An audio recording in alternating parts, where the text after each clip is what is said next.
আল্লাহ সময়ের কসম করেছেন এবং সময়ের কসম করার পিছনে অনেকগুলো কারণ রয়েছে। তার মধ্যে একটি হলো যে আল্লাহ আমাদেরকে হায়াতের মূল্যায়ন করতে বলছেন।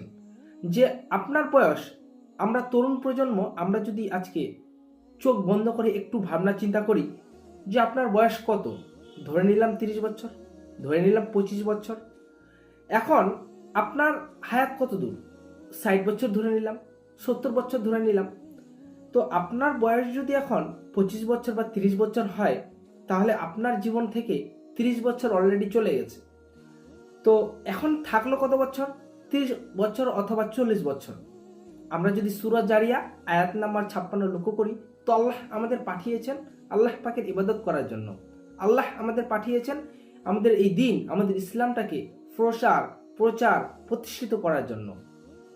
তো আল্লাহ আমাদেরকে পাঠিয়েছেন প্রতিষ্ঠিত করার জন্য। তো আপনার বয়স আজকে কত? 30 বছর বয়স। আপনার হায়াত কত?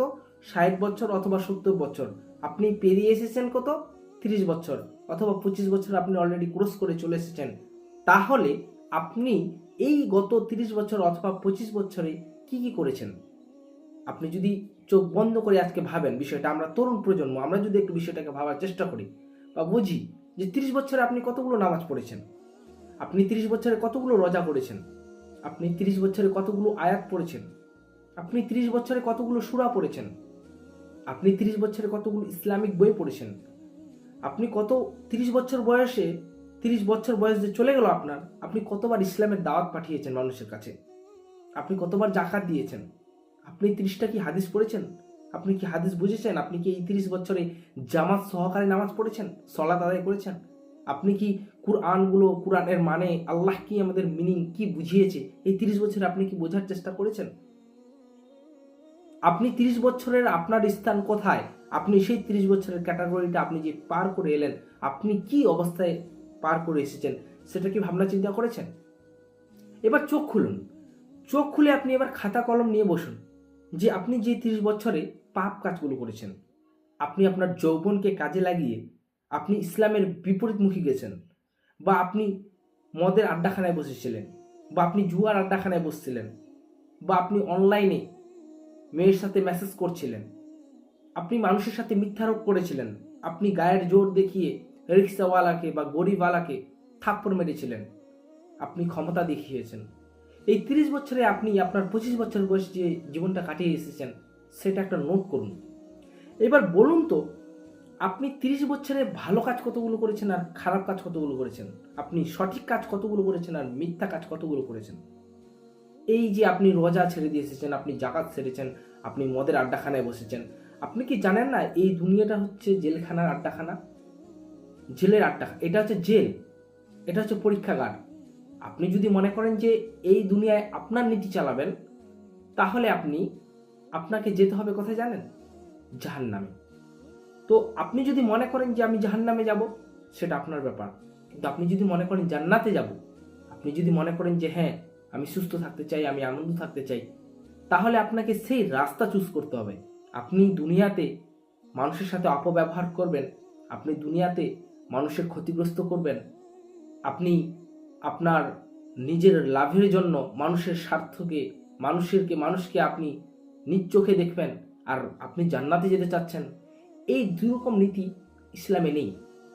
হয় আপনাকে রাস্তা বেছে নিতে হবে। 3 রকমের রাস্তা রয়েছে। এক, আপনাকে রাস্তা বাছতে হবে যে আপনি যেই পথে চলছেন, আপনি যেরকম চলে এসেছেন সেইভাবেই চলবেন। 2, আপনি যে গতানুগতিক যে মুসলিম চলছে, যে নামাজ পড়ছেন, আপনি রোজা করছেন, জাকাত দিচ্ছেন, কারোর সাথে তর্ক করছেন না, সেই হিসেবে চলবেন। আর 3, আপনি রোজা জাকাত ইসলাম সে তো করছেন, তার সাথে সমাজ পরিবর্তন করছেন।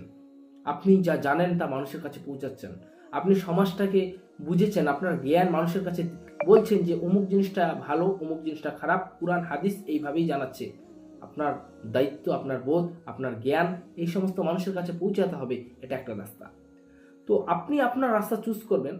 আপনার হায়াত কিন্তু আর বেশি দিন নেই, খুব সাবধান বিষয়টাকে ভাবার। আপনি যদি মনে করেন যে আমি 100 বছর, 200 বছর, 500 বছর বাঁচব, যদি বেঁচেও যান, কিন্তু আপনাকে ইন্তেকাল করতেই হবে, এটাই চূড়ান্ত। সুতরাং আপনি যদি মনে করেন যে আমি ইন্তেকাল করার পর আমি জান্নাতে চলে যাব সহজেই, তো বিষয়টা এমন নয়। বাপজান, ভাইজান, যারা দেখছেন আমাদের এই ভিডিওটা, আপনারা ইসলামের বিষয়টা হয়তো সঠিকভাবে নিচ্ছেন না। নচেত আপনি, আপনার বয়স 25 বছর 30 বছর হয়ে গেল, আপনি এখনো কেন জামাত সহকারে সলাতে আসেন না? আপনি ফজরের সলাতে আসেন না, আপনি জহরের সলাতে আসেন না, আপনি এখনো, আপনার নাম নেই সলাতের খাতায়। কোথায় আপনি? আপনি হয়তো রোজার সময় শুধু রোজা করছেন, ওই সময় 5 ওয়াক্ত সলাত আদায় করছেন, কিন্তু বাকি সময় আপনি নেই। সুতরাং আপনি যদি মনে করেন যে এটাই আপনার নিয়ম, এটাই আপনার যেভাবে চলে আসছেন সেটাই সঠিক, তো বিষয়টা এমন নয়। যদি সময় থাকতে ফিরে আসেন, ইনশাল্লাহ জান্নাত যাবেন। যদি সময় থাকতে ফিরে না আসেন, ইনশাল্লাহ আপনার রাস্তা আপনি নিজেই দেখে নেবেন। আশা করি আপনারা বুঝতে পেরেছেন। আমরা এইভাবেই আমাদের ইসলামিক ভিডিওগুলো আনতে থাকবো। আপনারা আমাদের এই চ্যানেলটাকে সাবস্ক্রাইব করবেন এবং ইসলামিক নিয়মিত ভিডিও পাওয়ার জন্য অবশ্যই আমাদের ভিডিওগুলোকে দেখবেন। আসসালামু আলাইকুম আ রহমতুল্লাহি আ বারাকাতুহু।